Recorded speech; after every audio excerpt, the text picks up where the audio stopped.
Hi, I'm Sara Beth-Wald. I am the founder of Redefining Love, and today I'm going to be talking about my community mental health education initiative.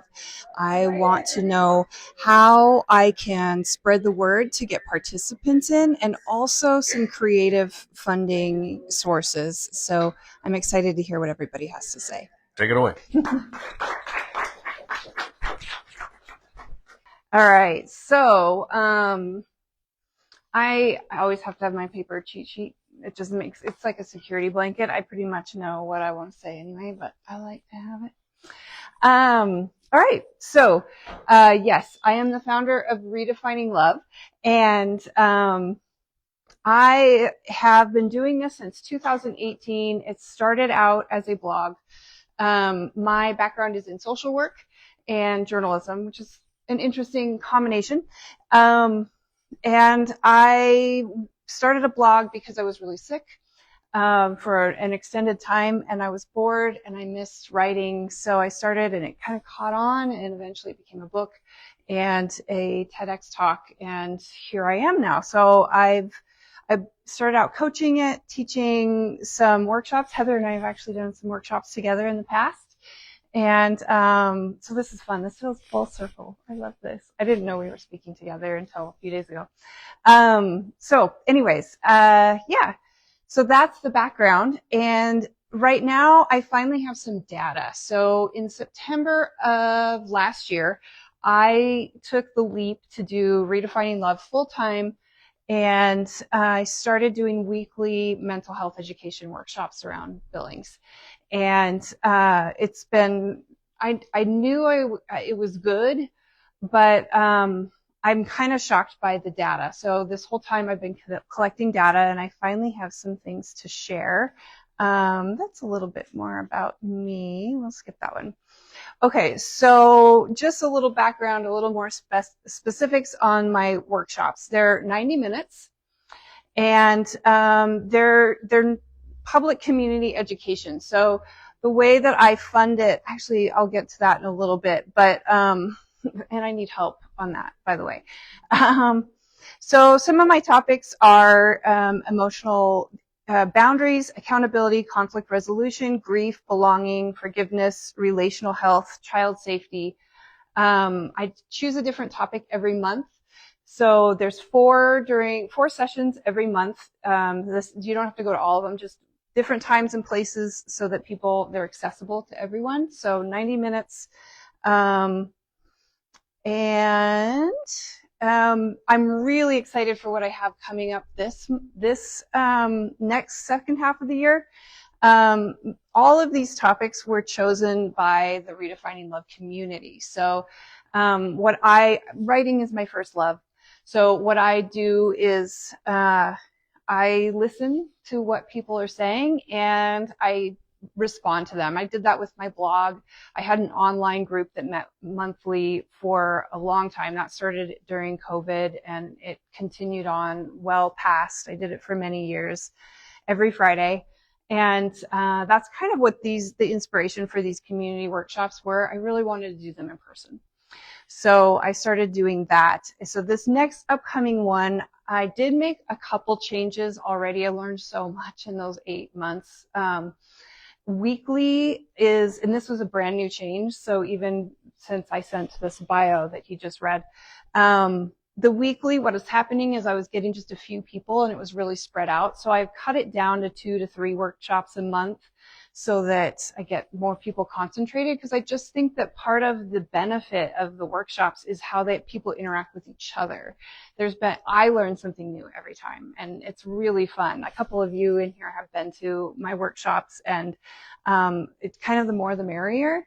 Okay. So I will keep going. So I'm going to skip over. These are a couple of testimonials that I love. This one, though, is really cool. She says, thank you so very much for this opportunity to meet. And I covered up their name.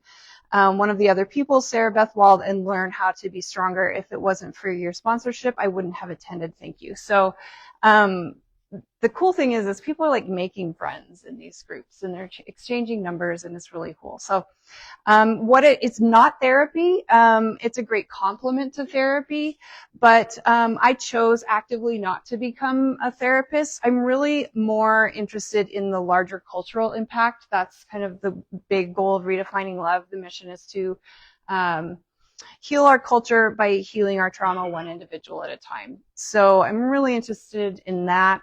I like to give people a vocabulary to name their experiences. So this is kind of a gateway to therapy for those who are a little overwhelmed. Some of the barriers that people mention: stigma, time constraints, financial barriers, intimidated by therapy, not knowing where to start. A lot of people feel like, oh, I don't want to go and spill my guts.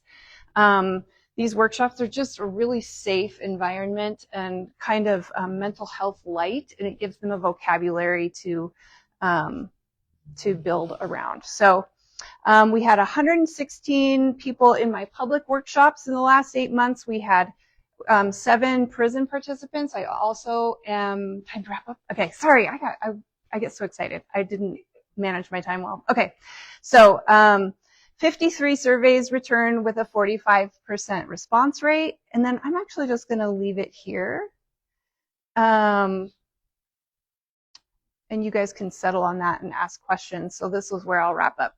123 total participants. 98% of survey respondents reported increased self-awareness. 96% reported greater awareness of personal boundaries. 94% reported greater awareness of how their actions impact others, and 88% reported greater self-compassion. So as you can see, like I knew it was going to be good, but I had no idea that it was going to be like almost 100% of the people are reporting these changes. So I actually think that this is a really powerful place to stop and get questions. Yeah. See, that's how you know that's your cue. Yeah, right? when they clap. See, this is great because I would have just said, yeah, everybody got a lot out of it. So great job. You should let me write your bio because you're an author, TEDx speaker, amazing woman, badass, mom, wife. Yeah, let me do it next time. Question right here. Okay, so you have come to many of my workshops and co-presented, and I've sat and gone through yours, and I love what you do. And it's kind of a joke that her and I have parallel lives. But we do. Yeah. One of the questions, because I thought about this for me with my events, is whether I should offer more than one a month and like redo a older one. And I ultimately decided not to because mine have all the crafting things and it was the whole thing. But I'm wondering if instead of doing 3 on the same topic each month, have you considered bringing back one of the ones that somebody might have missed? Like, I'm just wondering if you might get more people, because right, if your community comes to the first one, then they're not going to come back to the other 2 because they've already done it. So if you had an option to bring them back a second time. So I have done that a little bit. I tried it with my introductory to Redefining Love, which was highly requested, and I just did that like 2 weeks ago, and I got crickets. I had 0. So I was like, well, people asked for it, and I sent it to all the people that I had written down and asked for it. And I don't know if it's timing of the year. I mean, there's so much that is still so new. I feel like every month is an experiment. But I've tried that. I tried doing the same topic again for a month. And then what happened was I lost all my regulars because they're like, oh, I've already done this. And so then you have to re-engage. That's kind of where I'm at now. But mostly so far, every month has been a new topic. Because I'm, at the end of the day, I'm a content creator. I love writing. And so writing the workshops is super fun. So I haven't really been doing it long enough to repeat, except for that I did repeat the boundaries month, which was okay. I definitely feel like I broke the momentum of my folks that were coming consistently every time. So yeah, I guess that's not my answer is yes. We got the yes. There we go. You should also tell them where you'll be teaching workshops in June. Oh, well, I actually have a workshop coming up this weekend in the Heights At church, I try to do it. Wrong direction. I'm directionally and time challenged, as you can see. So yeah, gaslighting is this Saturday from 10 to 12 in the Heights. So please join me there. And I do have my flyers. Forgot them in the car, but I have a whole list for the rest of the year. So I'll get you those. Yeah. And when you write your book and all your content, it's actually you. It's not AI. Oh yeah, totally. Yeah. No, most of my core concepts came before I made friends with ChatGPT. Now I use ChatGPT for advertising and stuff, but yeah, it's all me. So the thing that strikes me is you said you've offered a variety, and I understand you'd want to show around various places in town, but if you can have a consistent time and place, that might also increase the people that attend, because they'll go, oh, it's Tuesday, it's your group day. And so they can start to have, because that's where the consistency can come, because they know they can count on that day and time. Like you said, your Fridays were so successful. Yeah, and maybe that's one of the reasons why. You're right. It kind of has just happened that way organically. The third Thursday of every month is always at the Heights. I try to do one in the West End, one in Midtown, one in the Heights. The location in the Heights is actually at a church. It's not a religious program, but it's at a church because Heights has a lack of places. And they've donated the space, so I do them there. But you're right, because on those Thursdays at 6 p.m. Tend to be some of my better attended ones. So you might be onto something there. Yeah. Right over here, Sarah. So I have a question and maybe an answer. Okay. Do you have any scaling ambitions with what you're doing? So many scaling ambitions. Good. Yeah. I've had probably my biggest question is online. I would kind of love to do it all online, and then maybe just like one workshop a month to get my fix, because I do really love that in-person interaction. It kind of fills my cup. But I also get that from going to the women's prison. So yes, I have so many scaling ambitions, but online would probably be the first one. And then I would love to take the show on the road. I would definitely need to expand my team if I did that, which right now I'm a one-woman show. So yeah. Yeah, I think that's great, because I love when you said mental health light.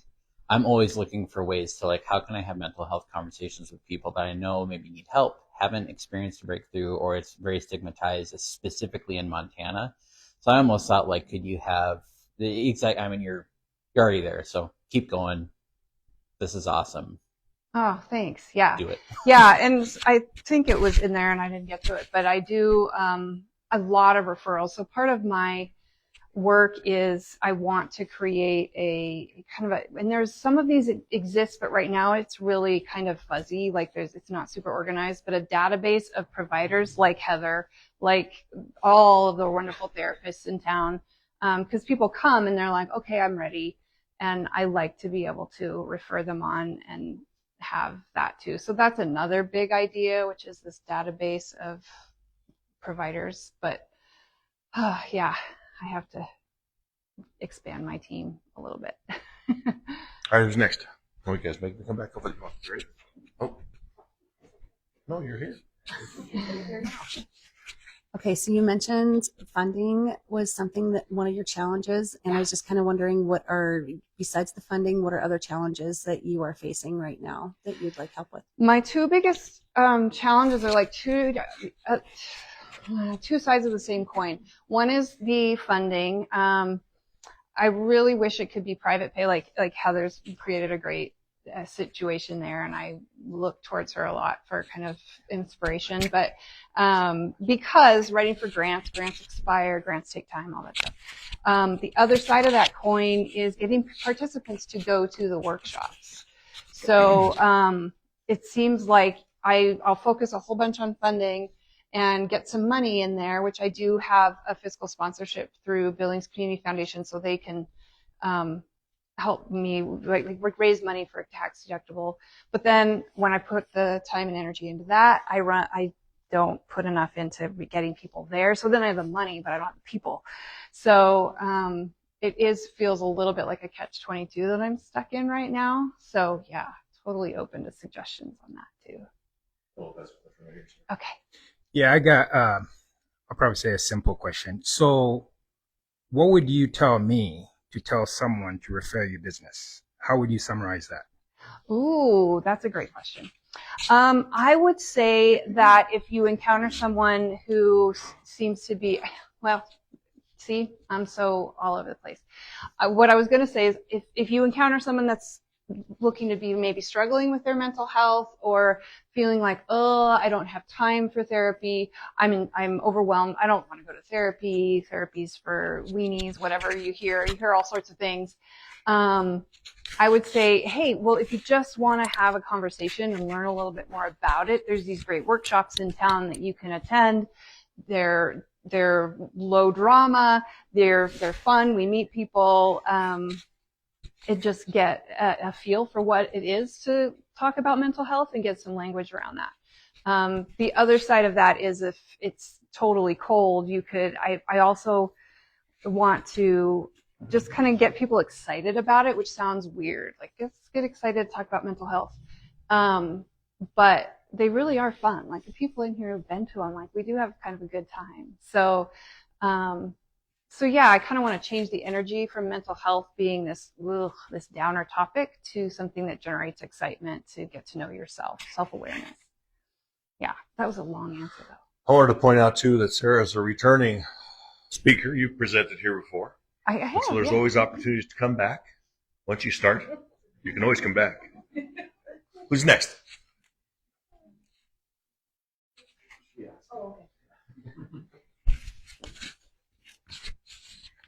And you might have touched on this already, but so the people who do join your groups, is there a payment or yeah. How does that work? Great question. And that was actually the next slide. So I'll put that up for people to look at. But yep, people have the option when they go to register to pay $49 or to accept a scholarship that is sponsored. Right now, 50% of that roughly is sponsored by my primary sponsor. His name is Isaac Wald, and I live with him. And so he would be more than happy for me to raise enough that he no longer has to sponsor. But that's how we do it right now. Yeah. And it's about, 72% of people took the scholarship. So yeah. And there's no application. The code is right there. You just accept it or pay. Awesome. And then to piggyback off of that, do you allow other companies to sponsor people who are coming in? I totally would. I haven't yet. If that's part of my expansion plan, whoever asked about that, to find some sponsors, that would be awesome. And again, and Danielle's really great at that. And I also need to kind of probably pick her brain on that. Networking, I don't mind standing up in front of people, but shaking hands and going around, I get very introverted. So it's a little out of my comfort zone, but yes.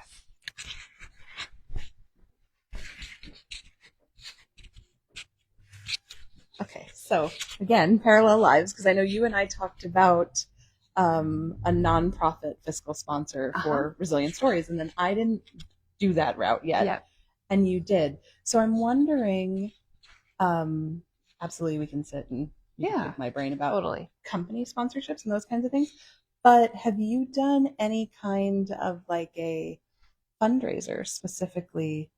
To raise nonprofit funds, Yellowstone Valley Gives, or any of your own fundraisers? Is there a plan for any of those? I have not done any of those yet, and I don't necessarily have a plan for it. Fundraising is like a stick in the eye for me. I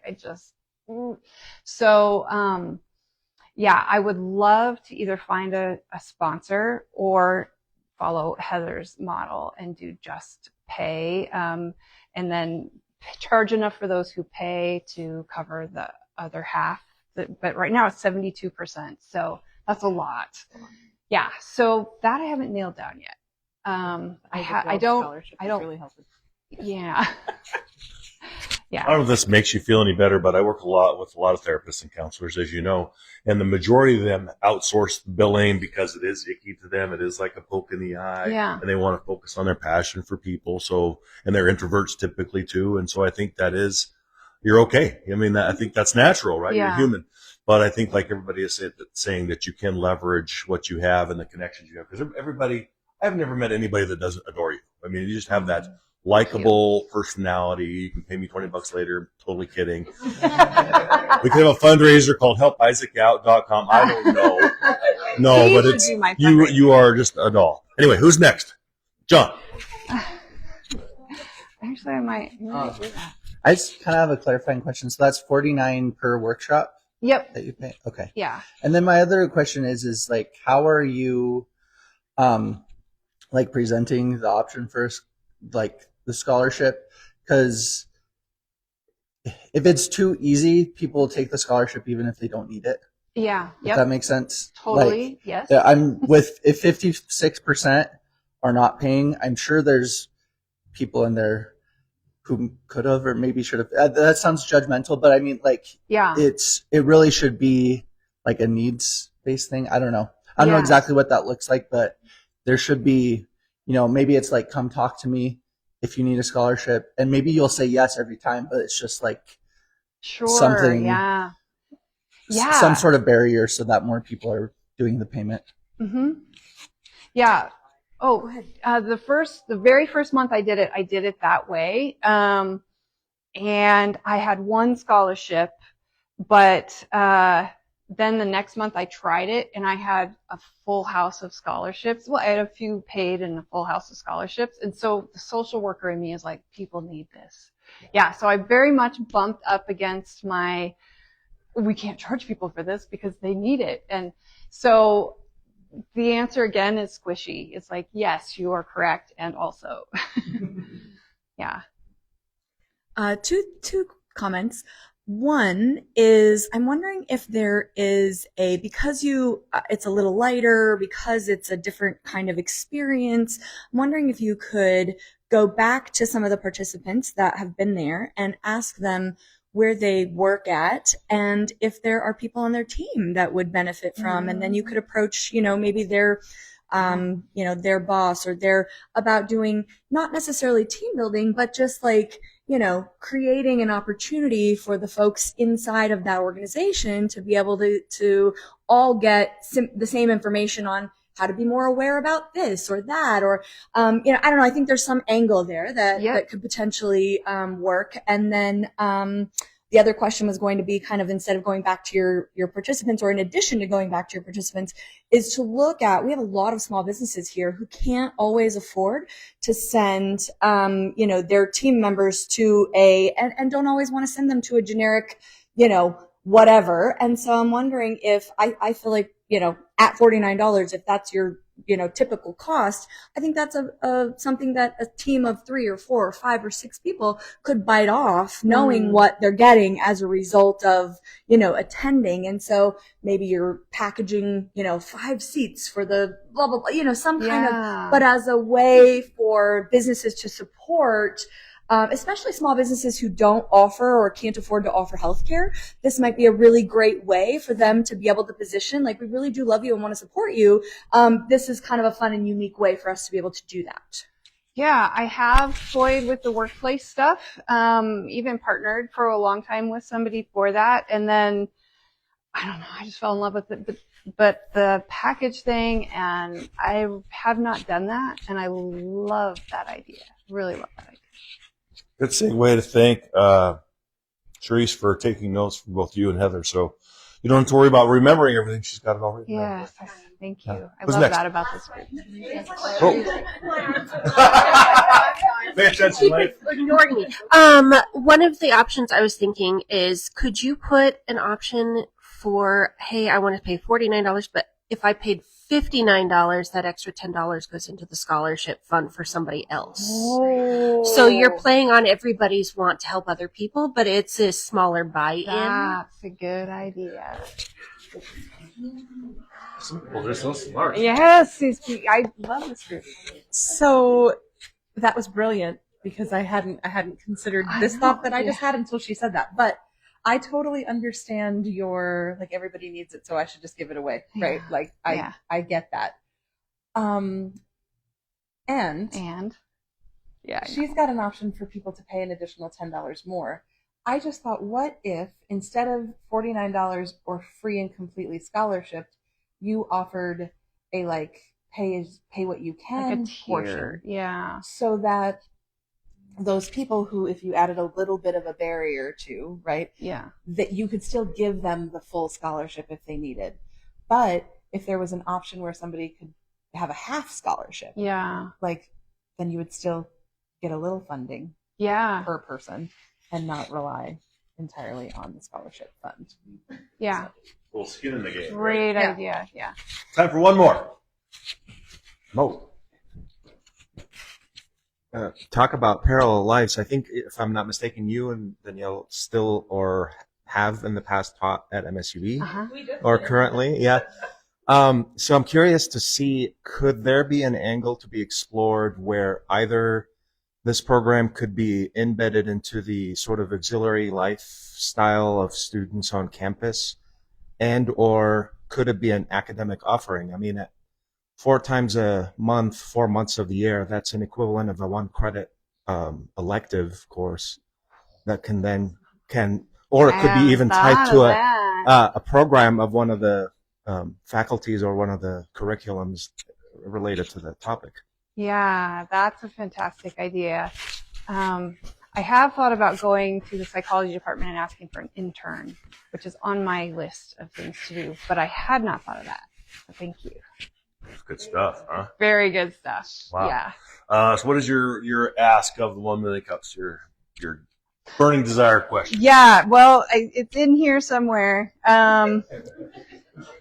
I want to raise $1,900 to replace my husband's sponsorship. So, 19,000. See, this is why. That might be the rub. He thinks it's 19,000. You think it's 1,900. There's a zero. Totally. Yeah, you guys, fundraise. It's a thing. Yeah. Okay, so yes, you kind of already answered it. I'm thinking about fundraising, getting the word out to participants, and expanding online. So those are my 3 big, it's almost like, do I go in which direction or all, and all the things. So yeah, you guys have already given me great. Really good. Yeah. Both of you guys, you and Heather. How about a big hand for both of them? Yeah, Heather too.